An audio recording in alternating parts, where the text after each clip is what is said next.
Bienvenue dans Laboratoire, le podcast qui donne la voix à ceux qui bâtissent l'Afrique d'aujourd'hui et de demain.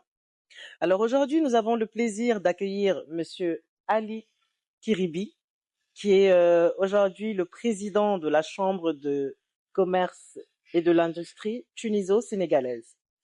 Alors, il est conseiller fiscal agréé par l'État tunisien. Il est aussi consultant en investissement. Alors, Monsieur Kiribi, c'est un plaisir de vous accueillir aujourd'hui. Merci Michel, merci. C'est toujours un plaisir, Oui. c'est toujours un honneur. C'est un plaisir permanent qui a commencé depuis des décennies. Le plaisir de partage en Afrique. Mhm. Actuellement, j'ai assisté à l'ouverture du grand forum organisé par l'African Diplomatic League et je vous remercie vraiment pour les efforts fournis par votre soin et par le fondateur, Monsieur Ali Sall. Mhm. Merci. Merci à vous. Alors, nous allons aller directement droit au but par rapport à cette émission. On aimerait savoir, Monsieur le Président, à votre avis, comment définiriez-vous aujourd'hui la place de la Tunisie dans la dynamique économique africaine? Et selon vous, donnez-moi votre vision pour renforcer justement cette coopération bilatérale. Bien évidemment, la Tunisie, elle occupe une position charnière, une position incontestable, notamment par sa position géographique.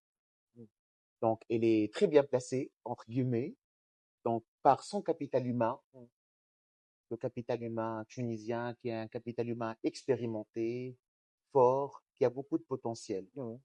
Donc, à travers cette position, à travers ses compétences humaines, à travers son tissu industriel diversifié, donc on peut la considérer comme étant la porte de l'Afrique, un pont vers l'Afrique, Effectivement. l'Afrique de l'Ouest, l'Afrique subsaharienne Mhm. également, et pourquoi pas l'Europe également.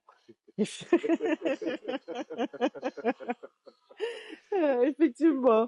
Excellent. Bah, dites-moi, selon vous, quels sont les secteurs les plus porteurs, aussi bien en Tunisie, euh, en Afrique, qui peuvent permettre de développer justement ces investissements mutuels? Comment on pourrait être complémentaires entre nous? Tout à fait. Actuellement, il y en a pas mal de secteurs, ce qu'on appelle les secteurs prioritaires. Donc, on parle de l'IT. Oui. Ça, c'est à la première ligne. On parle de l'agroalimentaire. On parle de l'industrie pharmaceutique. On parle des énergies renouvelables. On parle des services également. Oui.